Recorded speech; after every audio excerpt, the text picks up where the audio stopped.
We now take you back to the greatest adventure of all time.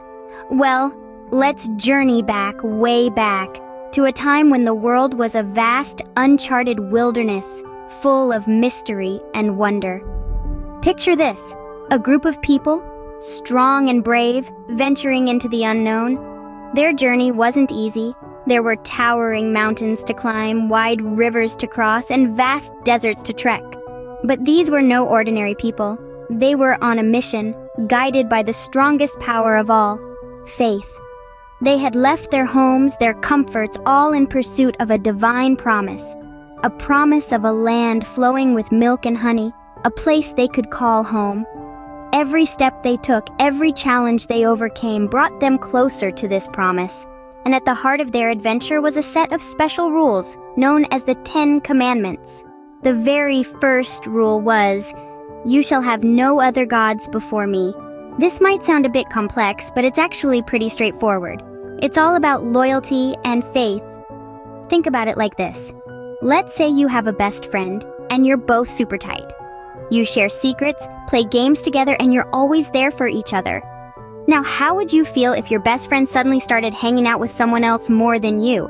Not so great, right? That's exactly how the first rule works. It's about being fully committed and loyal to God, just like how you're loyal to your best friend.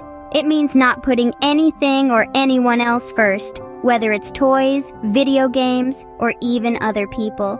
Remember, it's not about ignoring everything else, but rather about keeping God number one in your life.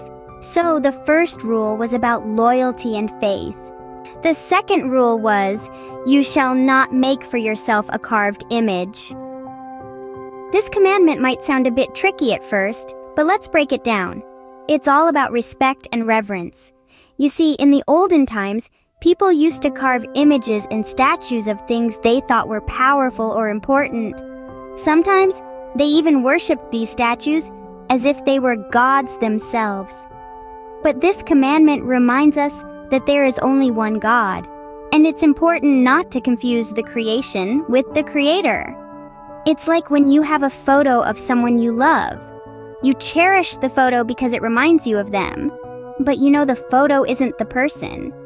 The real thing is always more beautiful, more complex, and more powerful than any image or statue we can create. That's why this commandment is so crucial. It helps us to remember to focus on the true, the genuine, the real. Rule number 2 taught them not to replace the real with the fake. Next up, the third rule was, "You shall not take the name of the Lord your God in vain." This means we should respect God's name and only use it in a meaningful and respectful way.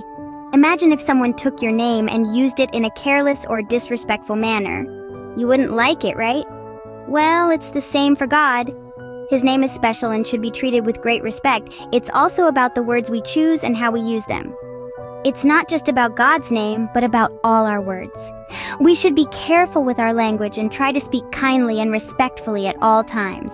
So when we say, "You shall not take the name of the Lord your God in vain," we're reminding ourselves to honor God with our words, to use our language wisely, and to treat all names with respect. So, the third rule was about respect and honor. The fourth rule was, remember the Sabbath day to keep it holy. Now what does that mean? Well, it's quite simple and rather exciting. This commandment is all about taking a special day each week to rest and reflect. Just like after a long day of play, your body needs to recharge with a good night's sleep. Your spirit also needs a time to rest and rejuvenate. That's what the Sabbath day is for.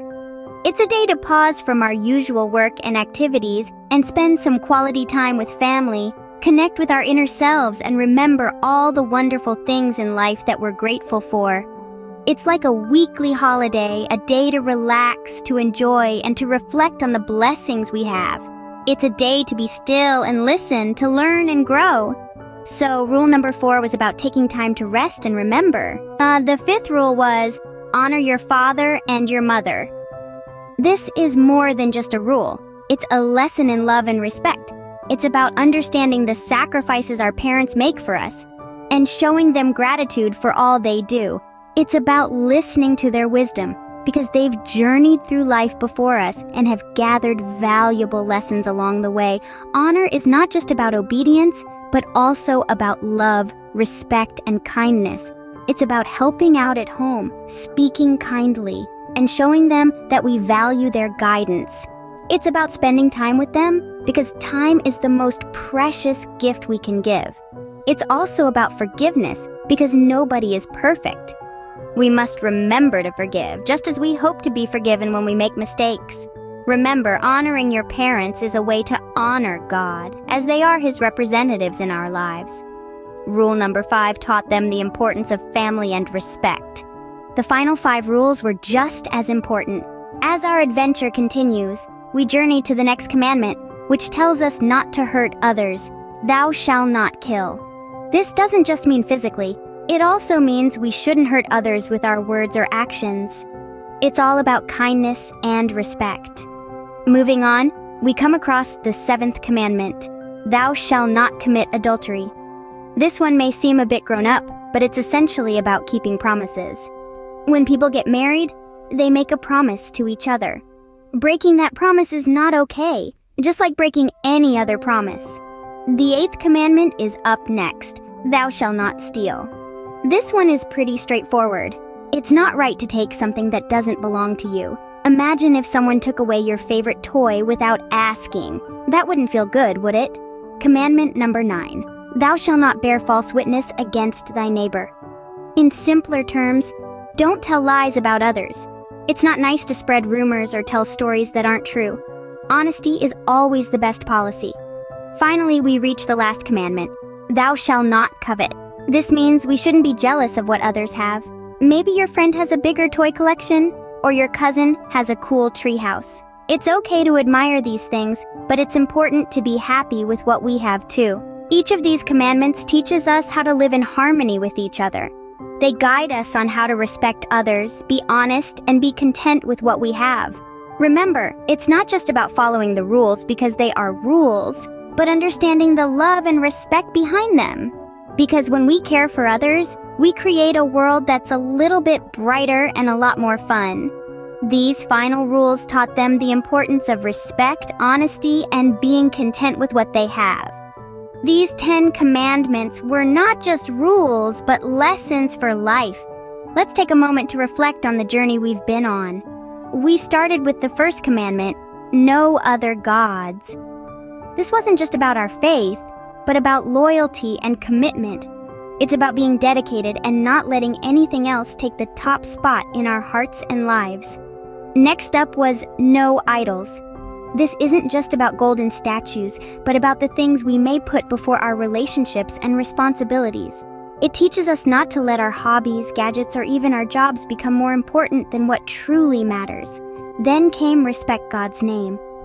It's not just about words, but about honor and respect. It reminds us to use our words wisely and to respect others as we would like to be respected. The 4th commandment, the Sabbath day, taught us the importance of rest and reflection. It's not just about taking a day off, but about finding balance in our lives and taking time to appreciate our blessings. Honor your parents wasn't just about obeying mom and dad. It was a lesson in gratitude and respect for those who care for us and guide us through life. The final 5 commandments, from you shall not murder to you shall not covet, taught us about love, honesty, respect, and contentment. They're not just rules to follow, but guides to help us live a life of integrity and kindness. These commandments, these lessons, are as relevant today as they were thousands of years ago. They're not just ancient words on stone tablets, but timeless principles that can help us navigate the complexities of modern life. So, as we journey on, let's remember these lessons. Let's strive to be loyal, to respect others, to find balance, to be grateful, to be honest, and to be content with what we have. Because, in the end, these are the things that truly matter. So, it turns out, the greatest adventure was not just about a journey, but about learning to live a good and respectful life.